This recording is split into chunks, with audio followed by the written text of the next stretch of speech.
Kambit na natin yung panel natin. So ginamit nating panel ay Sony. Tapos yung board natin ay China lang, Pinsonic ang tatak.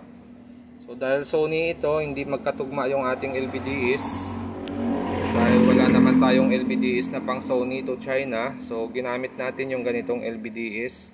So nagbawas lang tayo dito ng 7 pin sa side na ito. So para maiurong natin yung LVDs natin sa side na ito. Tapos yung positive natin, tinap natin dito sa fuse. At yung negative naman natin, tinap na natin dito sa ground.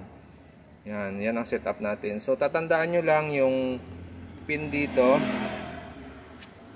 ay dapat makuha nyo yung unang pin. Kagaya nyo, no? Ito yung unang pin dyan ng signal natin. Malabo.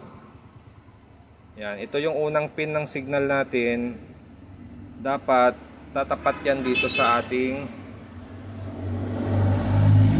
LVDs dito sa white natin, sa pinaka unahan. Yan, white.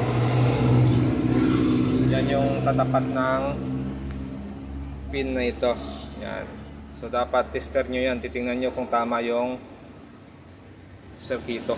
Okay, para hindi lang magkaroon ng short yung mga ibang circuito nyo. So ingat-ingat pag nagtabas kayo nito, dapat eksakto pa rin yung mga circuit natin dito sa may pin natin dito, para pag pinasok natin yung ribbon ay pasok pa rin siya doon sa circuit. Pag naipit natin, papasok pa rin yung circuit natin dito sa ribbon. So ingat-ingat pag nag-cut nito, dapat maayos yung cutting. So ito na, na-set up na natin yan. So naka power on na yan, at yan na yung display nya.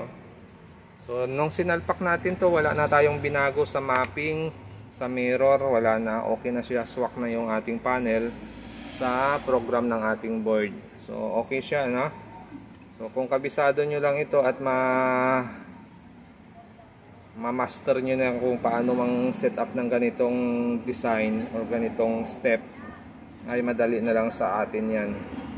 Dapat aralin nyo muna para ma-master nyo rin, kasi lahat naman nagsisimula sa walang alam.